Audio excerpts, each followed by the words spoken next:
या संदर्भामध्ये साताऱ्याचे पोलीस अधीक्षक तुषार दोशी यांच्याशी बोललेली आहे। तसंच माननीय मुख्यमंत्री देवेंद्र फडणवीस यांना सुद्धा मी निवेदन दिलेलं आहे। अशा वेळेला महिला डॉक्टर आत्महत्या करतात ही अत्यंत गंभीर बाब आहे असं मला वाटतं। तर या गंभीर घटनेची दखल सरकारने घ्यावी, परंतु सर्वच पोलीस वाईट असतात किंवा सगळंच पोलीस दल नकामं झालेलं आहे, ते काय पूर्णपणे कामच करत नाही, अशा पद्धतीने नीतिधैर्य खच्ची होईल अशा प्रकारचं कुठलंही बोलणं किंवा वागणं या घटनेत होऊ नये। शंभूराजे देसाई पर्यावरण मंत्री यांनी या संदर्भामध्ये सुद्धा निरपेक्षपणे चौकशी होईल अशी ग्वाही दिलेली आहे। यापूर्वी देखील आपल्यावर अशा पद्धतीने लैंगिक अत्याचार किंवा मानसिक त्रास दिला आहे म्हणून काही तक्रार दाखल केलेली आहे का, आणि ही तक्रार दाखल जर केली असेल तर त्यांना मदत का मिळाली नाही याची सुद्धा चौकशी व्हावी असं राज्य महिला आयोगाने पोलीस अधीक्षक सातारा यांना सूचना केलेल्या आहेत।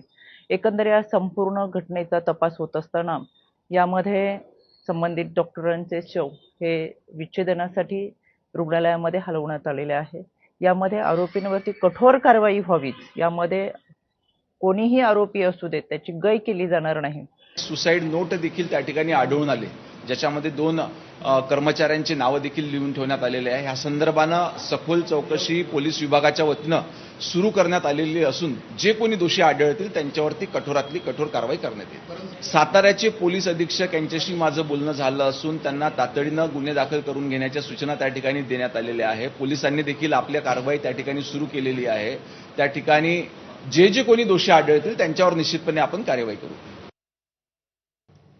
दरम्यान मृत डॉक्टर तरुणीने सुसाईड नोटमध्ये नेमकं काय म्हटलंय ते बघूया।